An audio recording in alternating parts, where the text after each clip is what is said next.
அப்படிங்களா?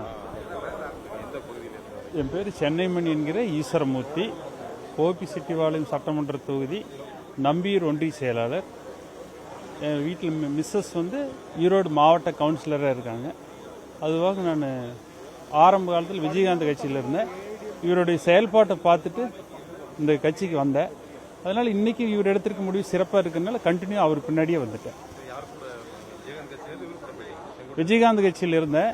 அவர் கட்சியில் இருக்கும்போது யூனியன் கவுன்சிலரை ஜெயித்தேன். அப்போ இருந்தே கூப்பிட்டு இருந்தார். 5 வருஷத்து பதவி நிறைவடைஞ்சவருக்கு அப்புறம் இவர் கூப்பிட்டானுங்க இவர் கூட வந்துட்டேன். அப்புறம் இவருடைய செயல்பாடு சிறப்பாக இருக்கிறதுனால இவர் தமிழக வெற்றி கழகத்துக்கு வந்ததுனால இல்லை சாதனை செம்மல்னு சொல்லுவோம் நாங்கள். இவர் செங்கோட்டைன்னு அவர் பேர் சொல்லி கூட கூப்பிட மாட்டோம். அவ்வளோ மதிப்பு இருக்குது எங்கள் ஊரில்.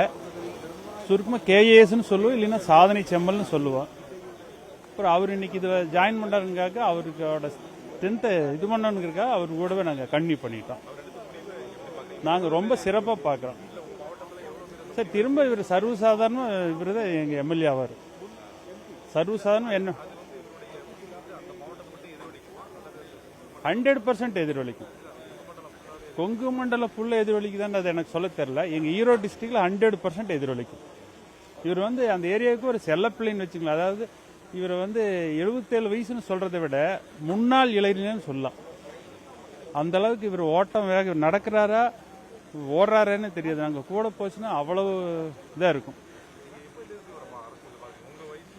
என்னோட வயசு 92லேருந்து நான் பார்க்குறேன். அவர் டிரான்ஸ்போர்ட் மினிஸ்டர்னு சொல்லி பேப்பரில் பார்க்குறேன். அதுலேருந்து வாட்ச் பண்ணுறவர். என் பேர் தான் ஈஸ்வரமூர்த்தி. ஓகே.